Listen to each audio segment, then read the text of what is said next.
Assalamualaikum warahmatullahi wabarakatuh. Waalaikumsalam warahmatullahi wabarakatuh. Baik, Pak Hukum Jami'an. Alhamdulillah, baik. Sebelumnya kenalin dulu ya. Ada yang mau kenal? Belum. Belum ya? Kenalan lagi ya. Nama Pak Ali.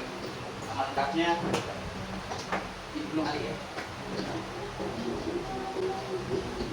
Ibnu Ali kuliah di D3 Biologi. Biologi. Silakan dipimpin waktu jauh memulai pelajaran. Di sini ana wa subhanaka Allahumma la sahala illa ma ja'altahu sahla wa anta taj'alul hasana idza syi'ta sahla. Allahumma faqihna fid din 'allimna fid din. Absen dulu ya. Asia. Afifah. Tahu ya? Di asrama atau di Assalamualaikum. Chelsea? Iya. Tapi juga berarti harus dievaluasi ya. Apakah makanannya atau jajanannya atau cuaca ya? Kemarin ada hujan sedikit ya. Tapi belum rata ya. Senabi ya. Jelas sudah di absen ya. Mudah-mudahan yang sakit segera diangkat dan kesembuhan. Istilahnya ini lebih ke organisme yang berubah ya. Dan dia memiliki ciri-ciri ya mirip dengan kingdom beberapa kingdom lainnya. Kingdom lantai itu apa? Kelompok apa? Tumbuh-tumbuhan ya. Kemudian yang ketiga tadi ada animalia ya, hewan-hewan.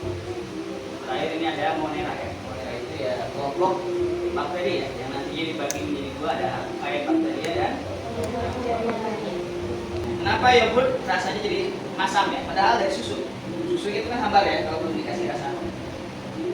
Jadi ternyata ada beberapa bakteri yang ditambahkan ya. Bakteri baik dalam hal ini adalah Streptococcus thermophilus ya dan Lactobacillus.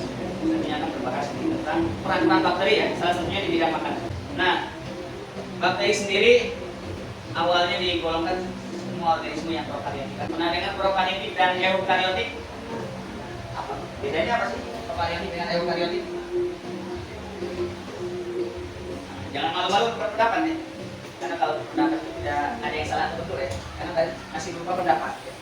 Belum berupa kenapa? Karena uniseluler dan multiseluler. Boleh sudah berani berpendapat, ada yang lain? Bagus ya. Jadi nanti ketika usia-usia kalian ini kan harus berani berpendapat ya, berpikir kritis. Selalu disupport ya sama Ustaz. Jadi jangan takut salah ya. Yang lainnya? Ada prokaryotik dan eukaryotik. Bedanya adalah kalau prokaryotik itu dia tidak memiliki membran inti ya di dalam selnya. Jadi inti sel itu apa nama biologinya? Ada yang tahu inti sel? Inti sel itu nanti memiliki inti yang namanya nukleus ya. Nah, pelindungnya adalah namanya membran. Di organisme prokaryotik dia nggak punya, salah satunya bakteri. Tapi kalau di organisme kingdom-kingdomnya udah modern kayak plantae, animalia, fungi ya, itu udah modern. Beda dengan Protista, monera itu yang berubah ya. Itu sudah banyak, maksudnya sudah memiliki membran inti atau disebut eukaryotik. Kalau prokaryotik Yang ada memiliki membran inti. ya, bisa dipahami ya. Nah, kalau buse membagi monera ini ya, kingdom ini menjadi eubacteria dan archaea. Jadi kalau eubacteria ini yang bakteri yang saat ini kita temui ya, misalnya tuh 3 sakit perut gitu ya, ternyata ada bakteri E. coli. Kemudian di suatu makanan gitu ya, ada bakteri salmonella misalnya. Dan masih banyak bakteri-bakteri lain yang familiar bertemu saat ini. Maksudnya penyakit itu kan ada yang disebabkan bakteri, ada yang disebabkan virus.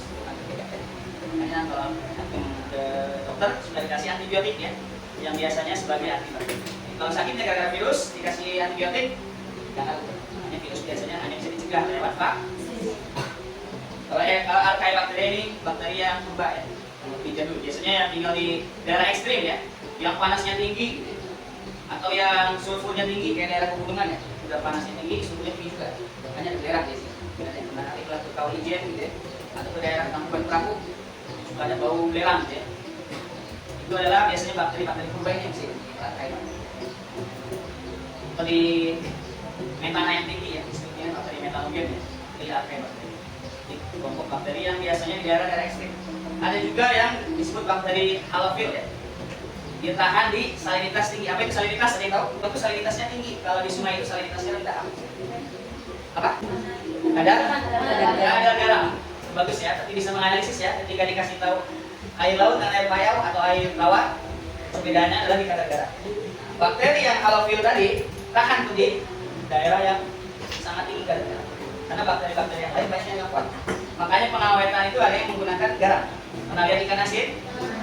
Biasanya kan di permukaannya ditumpuk dengan garam. Kenapa? Karena garam menyerap kandungan air. Kandungan air itu betah banget buat hidup bakteri. Jantung sekarang minuman banyak serbuk-serbuk, dia akan fermentasi. Susu bubuk. Ketika kering maka dia akan lebih awet. Makanya pengawetannya menggunakan garam ya. Tapi bakteri ini terlalu overpower ya, golongan Archaeobakteri ini.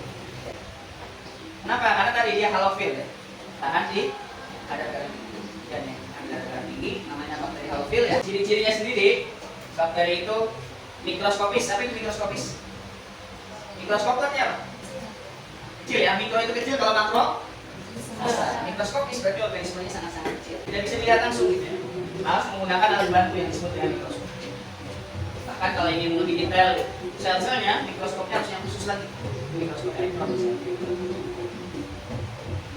Kemudian uniseluler, jadi dia bersendiri-sendiri ya. Yang ketiga ada prokaryotik tadi ya. Apa prokaryotik? Tidak memiliki. Umumnya merupakan patogen. Apa itu patogen? Ada yang tahu patogen? Apa patogen? Pernah dengar istilah ini patogen? Pernah? Di mana? Di virus? Di internet? Patogen itu artinya menyebarkan penyakit. Di bakteri ini kebanyakan patogen. Tapi ada juga yang baik. Contohnya tadi produk awal di yogurt ya. Tapi kebanyakannya adalah patogen. Jadi menyebabkan. Maka antum harus hati-hati ketika menangani bakteri ya. Mungkin yang punya minat kuliahnya ke kesehatan, ke mikrobiologi atau biologi ya. Ketika praktik menangani bakteri gitu ya, mengecek bakteri ikan ini atau dari mana atau dari apapun gitu ya, sampel apapun, for safety. Biasanya ada peralatan yang khusus, alat-alat yang khusus sterilisasi yang dipanaskan di dalam tekanan dan lain-lain. Kemudian ada lab khusus gitu ya, tangannya doang yang bisa masuk. Ada tingkatan-tingkatannya gitu ya, yang menangani virus berbahaya kayak kemarin. Kita harus safety pakai APD. Jadi kebanyakan patogen. Bakteri ini bentuknya bisa macam-macam sih. Fokus itu yang berbentuk bulat. Contohnya ada yang bulat dan kemudian hanya satu ya, disebut dengan monofokus. Contohnya adalah Chlamydia trachomatis. Atau kalau yang namanya sudah kelihatan banget kayak gini, Streptococcus. Udah pasti bentuknya Staphylococcus. Jadi kalau dia cuma satu monococcus, kalau dua Diplococcus, 4 Tetracoccus. Kalau kayak kubus berarti ada sisi kali sisinya ada 3 ya. 3 dimensi. Ini Salpina, kemudian kalau memanjang disebut Streptococcus, kalau banyak dan memanjang ya. Kemudian banyak membentuk bangunan-bangunan seperti segitiga ya. Itu ya, bulat ya, ingat-ingat ya. Jadi kalau ada bakteri berbentuk bulat namanya Coccus. Gitu aja. Bakteri untuk membuat jamur namanya Streptococcus thermophilus. Bentuknya apa? Tadi bulat. Atau nggak ditulis nama ilmiahnya di soal ya. Bakteri yang biasa digunakan untuk membuat yogurt atau Bacillus bulgaricus. Apa itu Bacillus? Bata ya. Bacillus ya. Bacillus itu untuk berbentuk bata. Gambar ilustrasinya lebih memanjang ya. Juga sama, kalau satu mono, dua diplo ya. Kalau banyak sih ya. Bacillus anthracus. Ini penyebab penyakit apa nih, tahu? Bacillus anthracus. Penyakitnya di hewan. Antrak, atau antrak tapi gila ya. Spiral ya. Spiral itu ya ada yang bergelombang, ada yang setruk, ada yang koma ya. Contohnya Vibrio cholera. Nah, ini sama nih penyebab penyakit apa? Jadi namanya apa? Bukan, beda. Itu minyak lemaknya. Nama penyakit ini kolera. Jadi itu ada 3 jenis bentuk bakteri ya. Apa aja? Dan spiral. Spiralnya dibagi lagi ya. spiral ya, spiral ini bagi spiral setan ya. Kayak sel kita untuk protein. Kemudian ada nukleoid, plasmid, sitoplasma dan dinding. Nah yang pertama ada dinding sel. Zat penyusunnya namanya ini, peptido. Ini nama zat penyusun dinding sel di bakteri. Apakah semua organisme punya dinding sel? Punya nggak? Enggak ya, nggak semua. Tumbuhan punya. Nama dinding selnya apa? Selulosa. Sudah belajar plantae? Belum ya? Belum, karena baru mulai semester 1 ya. Nanti di plantae ada. Kalau di animalia dia tidak memiliki dinding sel. Jadi sel hewan itu nggak punya dinding sel. Tapi sel tumbuhan punya. Sel jamur, fungi ada. Kitin ya, sel penyusun. Tapi kalau di bakteri, peptidoglika. Jadi ini sebagai pengetahuan ya. Jadi bakteri ini kan dibagi dua lagi, yaitu gram positif dan negatif. Nah, yang banyak patogen apa tadi patogen masih ingat? Ini menyebabkan bakteri. Menyebabkan penyakit. Nah, bakteri yang menyebabkan penyakit itu namanya patogen. Itu kebanyakan golongan bakteri gram negatif. Ya. Kalau gram positif ada, tapi kebanyakan bakteri baik. Ya. Bedainnya gimana paling? Kalau bakteri gram positif, dia nanti ketika dicoba ya, nanti kalau kalian punya kesempatan ya, praktik di lab, mengetahui bakteri ini gramnya positif apa negatif. Setelah tahu gramnya, sampai ketahuan nama bakterinya. Itu dengan cara penambahan cairan namanya kristal violet. Ya. Ketika dikasih kristal violet, bakteri gram positif akan mewarna ungu ya, karena dia si peptidoglika ini menyerang. Menyerang apa? Kristal violet tadi ya. Mengandung peptidoglikan tebal. Dia juga dilengkapi oleh kapsul. Jadi ingat-ingat kalau yang bakteri gram negatif, dia dikasih cairan kristal violet akan diserang. Karena dia memiliki peptidoglikan yang tebal. Yang bisa menyerang. Terus kalau yang negatif gimana? Kalau yang negatif, ketika dia dikasih cairan juga ya, cairannya safranin ya, warna merah ya. Ketika dia dikasih safranin dia akan menyerap ya. Tapi kalau yang positif, balikannya dia tidak menyerap warnanya. Kenapa? Dia memiliki sama peptidoglika juga, tapi dia tipis dan juga punya lapisan yang namanya lipopolisakarida. Ini minimal istilahnya untuk tahu ya. Lipopolisakarida itu mengandung lemak ya, atau lipid. Bakteri gram negatif memiliki kapsul yang merupakan lapisan lipopolisakarida. Jadi ketika dicuci tangannya dengan alkohol, si bakteri gram negatif yang kebanyakan bikin sakit ya, patogen itu akan sebetulnya kalau corona virus ya bukan bakteri. Cuman salah satu pencegahannya itu. Karena banyak virus tapi reproduksinya di dalam bakteri.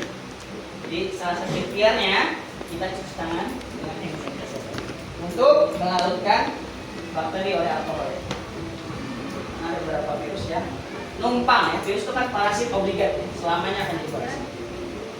Tadi yang kayak ekor alat belak ya, flagel, antrik, monotrik, prototrik, amfitrik dan yang terakhir ini adalah peranan bakteri ya. Tadi contohnya kalau di makanan ada yogurt ya, terutama di alam contohnya E. coli di usus kita.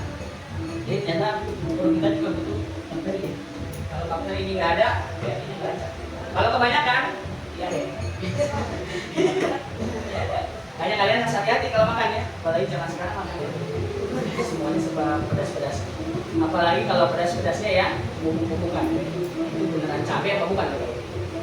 Nanti kalau beli cabai seperempat aja udah berapa harganya tuh ya? Bubuk cabai segede gaban itu ya, yang pedas banget, harganya murah. Iya nggak? Curiga nggak itu ya? Curiga. Jadi jangan keseringan ya. Kalau perlu ya maunya pakai sambal aja. Buatan makanan ya, yogurt. Tadi sudah fokus terus, atau kasus sudah terus. Yo, di keju nih, KCI. Nanti ada koko, aset tobacco selinung ya. Jadi itu ya. Sekali lagi semoga menjadi pengetahuan baru ya, menambah pengetahuan baru dan sampai puas karena tadi masih banyak yang belum bisa disampaikan. Nanti kita diskusikan lagi. Mudah-mudahan ini menjadi pemantik antum bahwa hal-hal kecil pun bisa akibat besar ya. Salah satunya tadi dengan makhluk yang mikroskopis seperti bakteri bisa menyebabkan banyak penyakit ya. Tadi ya, manusia, tumbuhan, hewan. Itu saja mungkin yang bisa disampaikan ya. Karena waktu. Mohon maaf bila ada salah perkataan yang balik. Assalamualaikum warahmatullahi wabarakatuh.